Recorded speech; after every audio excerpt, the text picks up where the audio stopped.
gentlemen, please welcome to the stage, Chris.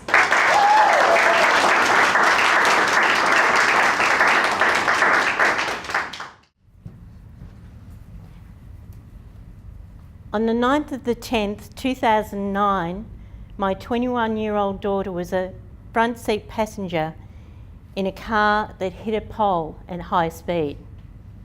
She suffered a catastrophic brain injury. She was in ICU for 6 weeks. Then she was in a vegetative state for 3 months. The trauma doctors at the Alfred Hospital in Melbourne described her injuries as those of having 30 strokes. We found an accommodation for young people that cared for people with ABI, acquired brain injury. Nikki's recovery was slow. She never walked or talked. She could never tell me she loved me. She could never yell at me again. I'd experienced grief and trauma on the 1st of January in 1997, when my 2 teenage daughters, Wendy and Melissa, 16 and 17, were killed in a car crash. They died instantly in a 3-pile car crash in Bacchus Marsh. I was devastated. They were my best friends. They got past that, the worst enemy that mothers and daughters have sometimes. They loved me, and I missed them. And I didn't know how to get out of this grief, because I'd never been there before. I got an opportunity to go and talk as a volunteer. And through that process, I started healing these invisible wounds. I realised that reaching out to other people helped me. Today we talk about looking at our emotions and feeling our feelings. Well, when you're in trauma, those things come up instantly. There's no relief. And so I needed to find a good grief.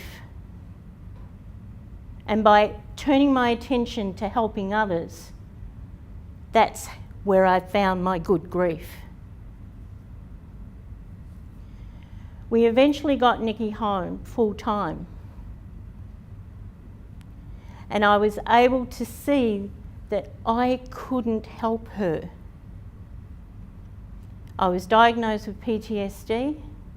I couldn't sleep.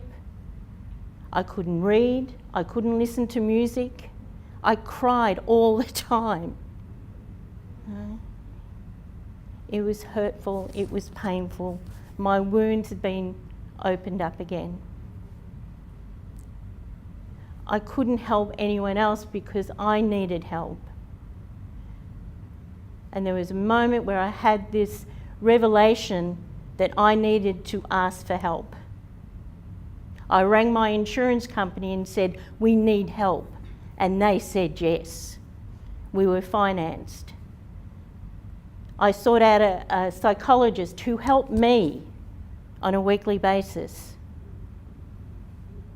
And then I went and hired a team because I needed to find good grief.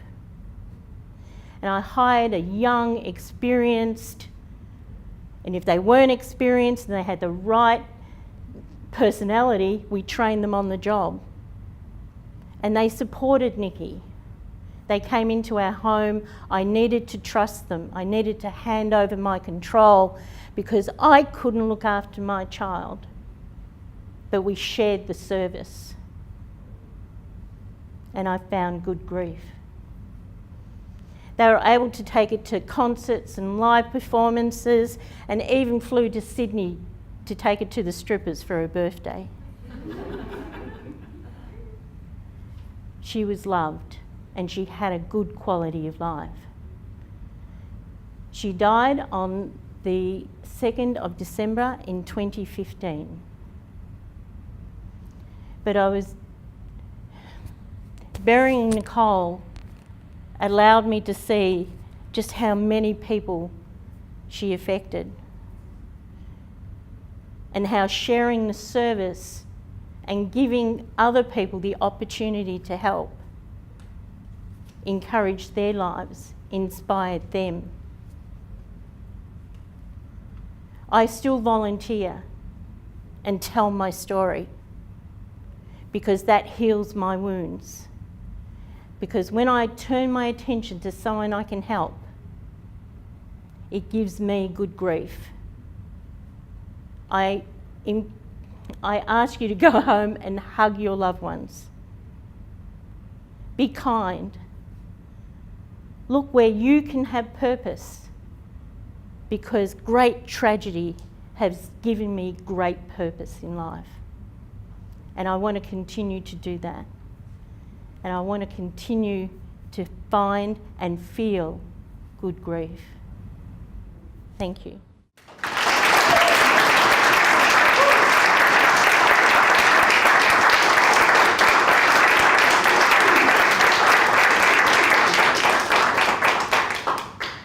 Chris, you are such an inspiration. You are so. such an inspiration. Everything that you have been through and finding this good grief, the world needs to hear that. We have a number of people in our program, and there's a couple of people that we've had come through who've had similar stories to you, who have gone on to talk about grief and change the lives of people every single conversation that they have. We've got one person who talks about the beautiful side of death. It is a movement that is unfortunately necessarily being created at the moment. There is a speaker market out there for you, and everything that you have been through is for the reason that is about to unfold for you. I can see it.